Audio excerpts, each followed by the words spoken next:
Hello, and welcome to the Living Her Legacy Women of Fort Collins interview series. I'm your host, Dr. Natalie Phillips. The Living Her Legacy project began from an idea that inspired Patty Smith to create a community that recognizes, supports, and empowers girls and women. The project is to create the first highly visible, public, outdoor historic art and education exhibit commemorating prominent women in Fort Collins. We are excited to introduce the 48 Living Her Legacy honorees who represent a vast range of fields from professional sports, arts and culture, advocates and activists, education, entrepreneurs and innovators, leadership, public service, suffragists, and volunteers. In this series, you will hear from friends, family, and the honorees themselves and learn about their passion, motivation, and be inspired by the impact they have made in our community. Today, you will meet Betty Aragon Mitotes. Betty has become one of the most important voices for Hispanic people in Fort Collins, Colorado, by advocating for improved housing, an end to discrimination, and better job opportunities. She founded Mujeres de Colores, an organization for women of color, and co founded Museo de las Tres Colonias, a museum to preserve the historical contributions of early Hispanic pioneers. So, Betty, welcome and thank you for being here today. Thank you so much for allowing me the opportunity. I really appreciate it. You're welcome. All right, so we're going to start off just by learning a little bit more about you. I would love for you to share a brief summary of your upbringing and maybe a little bit of a background of what you do. Okay. So, my upbringing, we came here in 1962 from Trinidad, Colorado. My father was working all the coal mines up there in Trinidad, and we, after a cave-in, his brother got caught, and he had to have his leg amputated, and then later died. And my father decided he didn't no longer want to work in the coal mines. He contracted the black lung disease. Mm. So with that, he decided that he wanted to bring his family to Colorado. And we came to Fort Collins in 1962. We moved into the Buckingham neighborhood, and that was our home since 1962. We moved to Second Street, and then after my father passed away, I remained in his home for several more years. And then we finally, my husband and I decided to make the move to Wellington here. I felt like life needed to slow down a little bit. And, but, my nonprofit is still in Fort Collins, and we love what we do, and we love the community. And I'm excited about linking Wellington to Fort Collins and really make it a connection there. Mm. Because there is a rural town, but it's Larimer County still. So, I definitely am excited about the possibilities. But my nonprofit is still in Fort Collins, and we're still doing a lot of work through Mujeres in Fort Collins. Mm. And I'm sorry, Well, share a little bit more about what Mujeres de Colores does as a nonprofit. right. So we're really thrilled with Mujeres de Colores. We continued the backpack program that was started through Museo de las Tres Colonias, and we continue that. We've done it annually for several years now, and it's really important to us to be able to help low-income children, working class families in Fort Collins. I am a firm believer that if the children have the tools they need, they can succeed. But Mhm. that is really starting with just the basics, giving them a new backpack, not a hand me down, a new backpack with school supplies to start the new year. It is really quite, it's incredible for small children. I mean, you'd be amazed at how many children come to the backpack Mm. program and how excited they are to get a backpack. Mhm. You think of children loving the ideas of a toy or, the new gaming, but these children are so excited to get the backpack. And, so I'm just really a firm believer that, if we help whatever way we can in getting those children what they need, they can succeed. Mhm. And then also we do for a Christmas program, we do posadas, which is our Christmas distribution that we do to give children new toys, not Mm. plastic, nothing used. Everything is brand new, and the line starts early in the morning, and many people wait 4 hours before they can get in Mhm. where we're giving the gifts, and they wait that long, and that's something that I want the community to understand. Everything we do is through donation only, and it is because of the donations and the generosity Mhm. of people in the community that make these programs possible. These Mhm. children that come in and get new gifts, working class families, low income families, you'd be amazed at from all backgrounds, and Mhm. we welcome everyone. And there's no judgment. That is the other thing that I always tell people, because sometimes people will come in and they'll say, I'm so sorry, but my husband lost his job. And they want to explain why they're coming. And I Mhm. have to tell them all the time, listen, there's no judgment here. We're here to help. And you just come, and we're going to make sure your children get gifts. We got gift cards for a turkey. And, a lot of times we have other things that we can give the moms and the dads and the Mhm. teenagers. So it's really Mhm. kind of expanded, not just only for the children. Mhm. But, we've gone a step further with Mujeres de Colores. We wanted to add the educational component of culture. And through that, we have done the Hand That Feeds monument in Sugar Beet Park. We want Mm. to be able to honor the Hispanics that worked in the sugar beet industry, that came to work, that were recruited in the 20s, the 30s, the 40s to work in the sugar beet industry on the backs of people. Fort Collins flourished, the sugar beet industry flourished, Mhm. and we wanted to make sure, because they never received the recognition they deserved, we wanted to make sure that they got the recognition, that Mhm. they were given the thank you they deserved for the work that they did. And in doing that, we, I felt like we cemented our place in history with that Feeds monument that sits in Sugar Beet Park today. I'm so proud of that. Mhm. This wasn't even about us. This was about community, honoring people that deserve that honor. And so with that, we moved on to a mural, and that sits at 622 South College at Los Tarascos restaurant. We wanted, that was another thing that I had been looking at for years and told our board, I want to do a mural. It's been Mhm. in the bucket list that we want to do a mural to honor the Hispanic tradition, culture, and beet workers. So we found a wall through Jess Bean with the Fort Collins Mural Project. He helped us find a wall at Los Tarascos. How perfect was that? When Mhm. we're able to actually honor their family as well. Their story is really incredible. And being able to honor their family in this mural as well. Mhm. But, I thought it was brilliant that in the conversations that we had with Armando Silva, who was the artist, we went back and forth with the board, with the community, and talked about what was important on this mural. Mhm. It was brilliant. He put the focal point as a woman.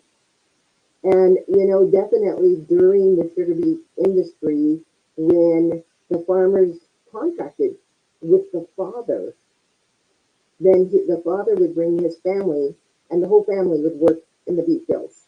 Mhm. But they never gave the recognition to the woman. And the woman is we are always behind the scenes, so to speak, right? The woman is Mhm, the one that was cooking the meals, making mhm. sure that there was food to take out to the work, to the beet fields. She was making sure that when they got home, the kids were cleaned up. Dinner is getting on the table. Making sure everybody gets their bath and getting to bed and getting ready for the next day. A woman's work is never done. If you Mhm, go through the day, it's never done. But to have mhm. that focal point of this woman on this mural, I thought was brilliant. And definitely, um, people love it and still continue to talk about it today. And that's Wow. what we wanted. We wanted to start Mhm, a conversation. mhm, We wanted people to say, so what is this about? And how mhm. does it relate to our families? When people used to come for tours at the museo when I was giving the tours, I had so many people tell me, "Oh my God, my mom used to have that stove in the kitchen," Wow. or or the bed, or the small house, or the smell of the adobe. Mhm, That's what we wanted. It triggered memories. And mhm. that's the beauty of having history Yep. reminds people of a time in their own history, right? Yeah. And Yeah. so we love that. And so definitely with the mural, I kept thinking, okay, what's next? Well, the new projects have started. We are going to now be working on the Fort Collins Hispanic Baseball Leagues. Oh, That wow. yeah, that played back in the 20s. Back in the day when people were doing beat work, they Uh-huh. wanted to be able to have some pastime on Sunday where they could, relax and have some downtime, right? Mhm. And the men wanted to play baseball. Hmm. The only problem was that because back in the day there was such discrimination, the white players didn't want to play with the Mexicans. Hmm. So they said, okay. So they formed their own leagues. And, that's the beauty of people. No is not an answer, Mhm. right? We say, okay, if that doesn't work, then what other avenue can we go to? So we don't take no for an answer. Mhm. So the Hispanics said, okay, we'll form our own leagues. And Hispanics up and down the Front Range formed their own leagues and they played each other. And they played each other oftentimes at City Park here in Fort Collins. So we are working now with the city uh, to see if we can install this amazing monument of a baseball Mm. player swinging the bat and put it in City Park where the baseball diamonds are. That we Mhm. can put up a monument to honor those Hispanic players that were never allowed to play with white players, and have a storyboard there that talks Mhm. about that history. I know certainly from a presentation I did recently, I know it makes people feel very uncomfortable when we talk about the discrimination. But here's Mhm. the reality of it. It's part of history. Yeah. And we need to be able to have a conversation, an honest conversation about that history, and not only about the history, but where are we today with the Mhm. discrimination, and how do we come together as a community Mhm. to overcome? We are all community here. This is our home. Yeah. Well, and it's so amazing too because Betty, you just shared so much history and just the things that are and you talking about coming together as a community. There are people like I didn't grow up in Colorado and I had no idea all of this happened. So the mural that you talked about in Los Tarascos, that's off of College, right? That That's correct. restaurant. That's Yeah. right. Next So to you. I feel like I've seen it, but I'm now like when I look at it, it's going to be different, right? And the whole story about how baseball was with the Hispanic community, I had no idea either. So to erect a statue where people can actually learn about the history. Maybe even down the line, if you guys decide to add something where you push a button or you scan a code and it's a similar thing, right? Where you learn about it while you're standing there in front of it. Now with technology, we can do anything like that, right? Right. But I think that you're talking about and you're sharing the history, talking about discrimination, but in a non-threatening way, right? Right. And it's to really show that this is part of the community. I love from backpacks all the way down to what you're doing and what the board had decided with the baseball as well, because it is really being able to, as a town, as a community, to be able to see these types of things that occurred, because whether you grew up here, you may not have even been exposed to it, or whether you were implanted here, right, you might not have known that either. And so I think it's pretty amazing, some of the things that you're doing. I love how the backpacks and the Christmas toys are so easy. I had a question about that. Where, if people are listening to this and learning about you, where do people go and give their donations for those, for the Christmas toys and the backpacks? And do you take it all year round? Was my first question. Right. So they can go to our website, which is www.mujeresdecolores, and bring that up on the website. Yeah. There is a that they can scan to donate, and it takes you right to PayPal, and they can make a donation there, or they can Okay. mail it, whatever is convenient for them. But definitely, we take donations all year long because, Okay. as Good. you can see, school just let out, but we're fundraising already for the backpack program in August. Mhm. Yeah, I was gonna say, like, even with my kids, I might be the only mom that does this, but like you buy a whole bunch of school supplies and they don't even use it or open it. Well, I put it in a bag and save it for the next year. Right. So when it's time for school supplies, I'm like, we already have the 20 pens that you needed or the pencils or whatever. So we go to that or the binder. But then even then, like I've only got one more kid in school. And apparently in high school, you don't buy school supplies anymore. So yeah, it's one of those things where if you've got those that aren't even being used, you can easily donate. So you Right. go to the website, and it's mujeresdecolores.com Dot or org. org. Mm-hmm. Org. Okay. You know what I can do here too is I will make sure that we put it up as a banner. Right. Thank Mujeres you. de Colores.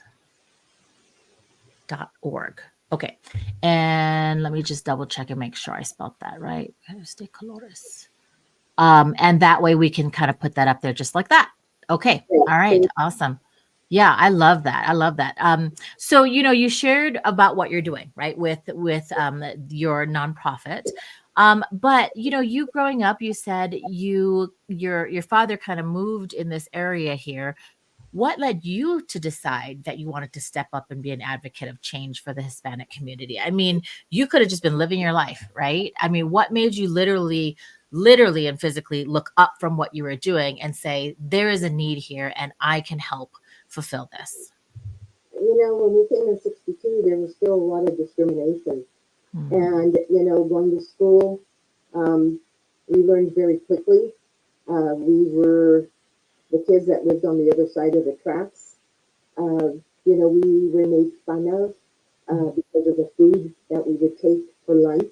It wasn't like what the white kids took for lunch. Mhm. We took burritos, we took, tortillas, and, we were made to know very quickly we were different Mm. in a way that wasn't acceptable. School was very hard for me. I always felt like I didn't belong. Whether it was our clothes, food, sometimes even teachers felt like, oh, you don't belong in this class. Maybe you need something easier. Hmm. It's like, we were very capable, but I felt like people didn't want to see our potential of what we could do, what we could be, because we were brown. And being brown meant that you were not equal. So, growing up in Tres Colonia neighborhoods, which was Buckingham, Andersonville, and Alta Vista, those were Mhm. the colonies. we kind of became really colonized, inside our neighborhoods where it was all predominantly Hispanic. Um, we all knew one another. We were like one big family. Everybody helped everybody. Everybody watched everybody's kids.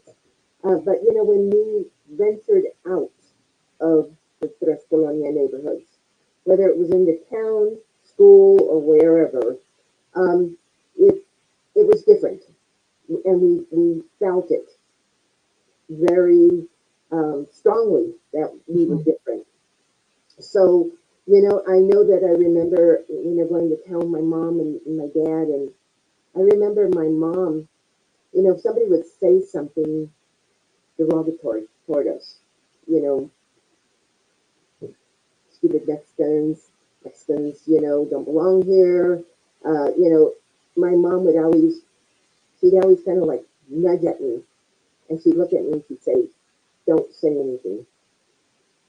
And I always felt like I was always looking at my shoes in Mhm. shame, in shame. Mhm. And, I think that it got to the point where, when it feels like you feel like this volcano is coming inside you. And I felt like it was like ready to erupt because I felt like I was eating this, all these awful things that people said, whether it was at school or wherever, right? Not in our little community. And I got to the point where I just felt like, okay, you know what? We live in the other side of the tracks. Doesn't mean we're any less than. Mhm. And I just remember, definitely when we started talking about affordable housing and the neighborhoods, I just got to the point where it was like, I need to say something. I have to open my mouth and I have to say something. If I don't agree with this, Mhm. I'm going to say I don't agree with this. You know what? We deserve better. We're part of this community. And I think that's where I found my voice, Mhm. is where we started to work on trying to clean up the neighborhood, and, then, we started talking about the Walmart coming in and we started advocating for that because we wanted affordable shopping for people that couldn't afford shops in downtown. We wanted affordable shopping for people. I didn't feel like that was too much to ask for, and then when the truck route came through and they wanted to dissect the neighborhoods, we went out and we petitioned. We would stand outside for long hours trying to get people to sign their petitions to get it on the ballot. And even then, I remember people telling me, you know, we're not going to sign that. I remember one lady, I was in front of a grocery store, and very well-to-do woman came up, and I asked her if she would sign it. I was very polite, explained to her, what we were trying to do. Mhm. She went inside and she told the manager that he needed to get me off the premises. She didn't like it, and she wanted him to remove me. And he came out, and he told me, "I'm sorry, but you have to leave. Somebody complained about you." Mhm. I remember getting in my car, and I cried because I felt like I didn't do anything wrong. I was trying to do something good for our people, for the community. And I thought, okay, had my little cry and said, okay, well, I can go stand someplace else and continue to get my signatures. Mhm. And you just lift yourself up off the ground and you continue to do the work because it's important. Mhm. Because it's important. That's why I do everything that I do, is because I do it because it's important. I do it for our people. I do it for our community. And I do it because I want that fight for equality. I Mhm. don't want the next generations to go through what we've had to go through. I want it to be more of a place where there's a sense of belonging.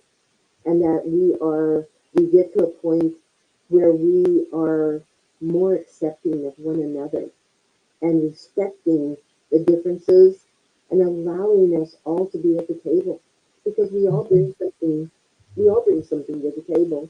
Mhm. Yeah, I love that. You do it because it's important, right? You continue to do it. You keep doing it because it's important, and that's what motivates you, right? Right.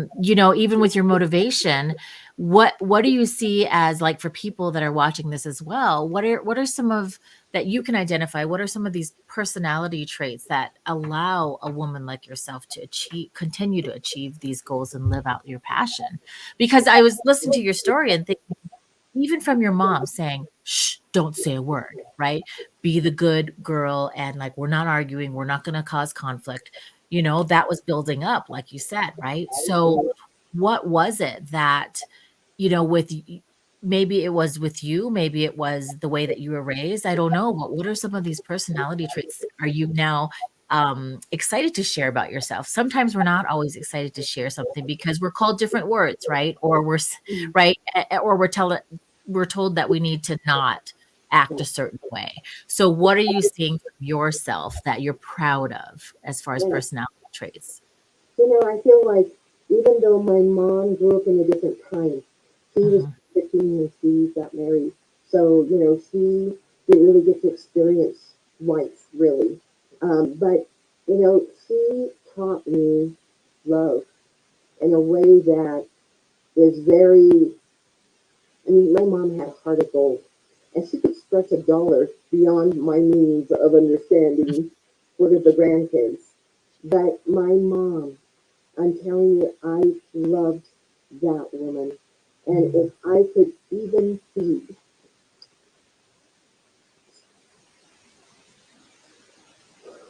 if I could even be a small portion of that beautiful woman, that would make me feel really proud because she was love. She mhm, really taught me something that I carry in my heart today. And then, with people like Betty Medina, who is such a dear friend of mine today. She's in her 80s now, and oh my gosh, she went to college when being brown wasn't cool. Um, she became a teacher. She got into politics, just like Polly Baca, who is another woman that I admire so much, that became very political. And Margaret Guzman, who, she was a powerful advocate for the community as well, and was one of the first Hispanic nurses that worked at Cedar Valley Hospital. All these women that I feel like I stand on their shoulders, mhm, and they give me that foundation of being resilient, of mhm, being a proud brown woman, of being a woman who goes after her passion, no matter how many roadblocks people try to throw in my way. I continue because I have learned to be a strong woman. mhm, And from women that I stand on their shoulders, I want them to be proud of the woman that I've become. mhm, And I feel like as long as and this is something that's always really important to me, as long as I stand in my truth, it doesn't really matter. It mhm, doesn't matter what people say, if they want to throw the roadblocks. I'm standing in my truth, and I can mhm, live with that, and I'm mhm. proud of that. Yeah, and it takes a while, and it feels so surreal because you're talking about the women that of the shoulders of the women that you're standing on. And here I am talking to you, who you're paving your own path, and the people that are listening to this, and the women and the girls that are going to learn about you, in through the art exhibit, through education, and through the curriculum, right? That you're going to be written in the history books, right? It's now going to be them that is going to be, they're going to be standing on your shoulders because of the path that you have created as well. So I'm getting chills because I'm just feeling like it's so surreal that you're talking about that. But at the same time, you yourself are leaving such a legacy behind of really starting the communication and opening up this path for people to say, hey, the Hispanic people are part of the community, and we need to recognize what we did and what were some of the things that made us special as well, right? So I love that. I love that. You know, it's easy to see some of the awards that and accolades that you have received. You've had the Martin Luther King Jr. Humanitarian Award, for Pete's sake, and your successes, but um, have you encountered any obstacles along the way? And if so, how did you overcome them? There's always obstacles, whether it's trying to get, you know, working through the red tape of the city of trying to get a project going, having, things never, I think that my biggest obstacle is things never happen fast enough for me. I Mhm, I start brainstorming and then I get this idea and it's like, I just want it to go quick, quick, quick, quick, and happen. And I've had to learn incredible patience that mhm, things take time. And, there's mhm, procedures I have to go through when I'm wanting to do a project, especially if it's going to be in the city, mhm, that I have to go through to make that happen. And meetings where I feel like, okay, are they going to be supportive of the project? mhm, Who do I have to have at the table? Certainly for the Hamnet fees, I wasn't sure, how the city would be receptive of that. And so I made sure that I had powerful women and mhm, men at my table to mhm, make sure that the city understood I have support for mhm, this project, big support. And, definitely if that's what I have to bring to the table every time, mhm, that support from the Hispanic leaders and, far and wide, I can do that. But I just want to make sure that, the city understands, or wherever I'm trying to do a project, that this is for the good of the community. mhm, Everything I do is for the good of the community, and it's to help educate the people far and wide about our place in history. mhm, That's a good thing. And so, whatever obstacles I have to endure, I am mhm, more than happy to be patient and go through what is the procedures I need to go through to make it happen. Because you know what, I have to have the backing of the city, of the community, mhm, of saying this is a worthy project mhm, and we're going to support it.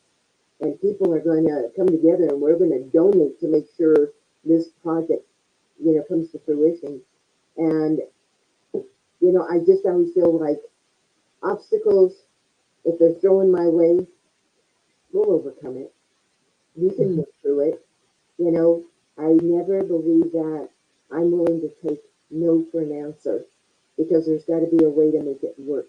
If it's mhm, worthy, if it's for the community, it has to be able to be a project that people will find that it's a worthy thing to do.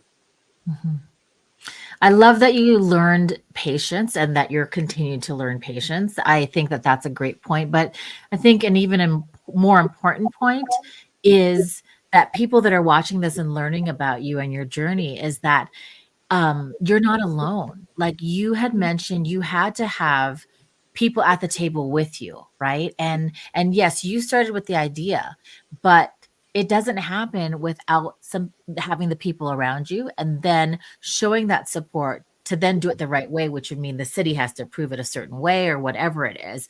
But in all of that, with your patience, it was the support, and it's almost like a team that, of people that you have to have surrounded you to help you with whatever your endeavors are, or again to make sure that you're doing it in the correct way so that you don't have to backtrack, right? Right. Right.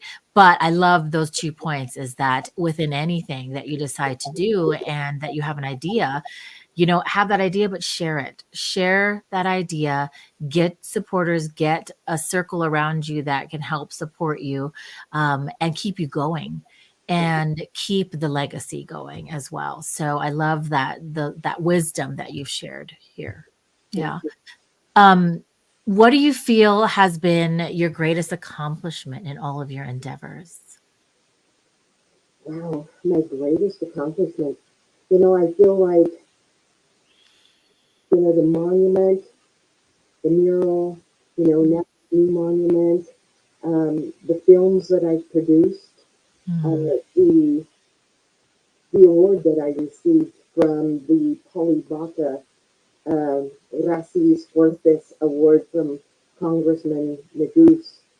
That, wow, that was like it so validated the work that I do. And it's not only that award, I've received other awards that, you know, it's great to receive awards. I don't do the work for the awards. I right. do it for because it's important. But, Mhm, when you do get the awards, it really validates that the work that you do is important. And mhm, I'm always incredibly grateful for any recognition that it's not only me, but it's my board, Mujeres de Colores, everyone mhm, that's involved. It's not a one woman show. When we're doing, mhm, it's uh, Jessica Bean from, the Mural Project. It's the artists that are working on each mhm, individual project. It's people that come together that help with my fundraising. Donna Vasafi has been an amazing friend and partner in fundraising, but then it's the community. It's mhm, not just the community, it's the business community and the community at large that come and see this as a worthy project and they donate. They donate to make it happen. mhm. And you know what? I think that is in the nutshell of saying to you, what is my greatest accomplishment? It's all of it. It's Mhm, community coming together. It's these worthy projects that people say, you have these visions of projects and you just go after it and you make mhm. it happen. Why? Yeah. Because it's important. Yeah, and I think that it's a great point to make too, again, because people that have, or even little girls that have ideas, right? When you get that validation, whether it's an award or like you said, you weren't even working for the award and you Right. get the support or the donation, you have been seen, have been heard, and you know that the work that you are doing is important, which is what you said, right? Because of that validation. So yeah, that's truly, truly amazing. Who were some of your role models growing up and how did they impact your life? Again, it was people like Betty Medina. She's Mm, still alive today. Um, she's phenomenal. She went to college when Brown wasn't cool. She got her degree. She became a teacher. She worked at Fort Collins High School. Um, mhm, but more than that, she went into politics. But Betty is one of the kindest, most loving women you ever want to meet. And mm, I feel that way today. And she's taught me so much about, just being true to yourself and not worrying. We can always, there's always going to be someone out there that, mhm, for whatever reason, and so don't worry about that. Stay true to who you are and always stand in your truth and you'll be okay. mhm, So she's taught me a lot. My mom, even though, she, like I say again, got married so young that she really was still a young woman, but yet she taught me a lot. She taught me the love of cooking. She taught me the love of her children. She taught me the love of being, that she was my mother. mm, Um, I always sit back and say, I hope I make her proud because everything I do, I always think of her first and mhm, foremost. And, definitely I thank God for giving me the strength and the ability to do what I do. And I always say at night, God, you think it's a worthy project, bring the angels to help me because I can't do this alone. And I'm Mm-hmm. a firm believer in that. Margaret Guzman, who was a good friend and my mentor, and I loved her dearly. Um, she was amazing.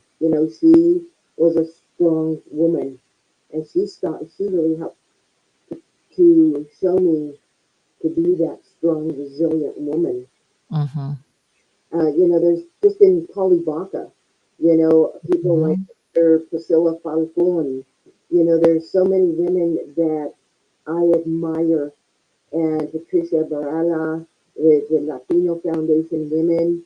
There's so many people that have come in my path today that continue to help me to be that strong woman, to just, you know, continue to preserve what is important and to be the very best that I can be and to show those little brown girls out there in the world, dream big. Don't be afraid to dream Mm-hmm. big because reach for the stars. You know what? Don't be afraid to try because even if you fail, try again. Keep Mm-hmm. trying. Don't give up and reach for the stars because I would have never seen myself where I am today. Mm-hmm. I would have never seen myself here in this space. And I feel really grateful and I feel really proud that I've been able to accomplish what I have accomplished. But again, I didn't do it alone. There was Mm-hmm. other people around me that helped push and say, you can do this. And I'm grateful for that. And I'm so grateful for Patti Smith and her legacy, Mm-hmm. that they saw my value to honor me, that I'm one of the honorees. I can't even begin to tell you how proud I feel that they saw my value. I'm grateful for that. I That love maybe it. I can continue a legacy for the next generation. Absolutely. Absolutely. And you are. You are. I've enjoyed the time that we've had. I have one last question for you. And I wanted to ask if you had a favorite inspirational quote or saying that you live your life by. Yeah, there's two actually. Mhm. One is by Martin Luther King. Injustice anywhere is a threat to justice everywhere. Mm, I'm a firm believer about injustice, and that we just have to continue to keep working to make sure that we fight that together. mhm, And by Cesar Chavez because he was a farm worker, and mhm, definitely because of the beet workers. Preservation of one's own culture does not require contempt or disrespect for other cultures mm, because I want to preserve our culture. I've had so many people say, well, why don't you include this culture or this history? It's hard enough to talk about one culture, but because my focus has been on the Hispanic and Mexican people and history and culture does not mean that I disrespect any other culture. mhm. This means that it's so important for me to continue to preserve our culture and our place in history as well. Yep. Absolutely. I love it. Thank you, Betty. Thank you so much for your time today and for being one of our legacy honorees. Thank you. I am so proud to be one of the honorees. Thank you so much for the opportunity. I am very proud.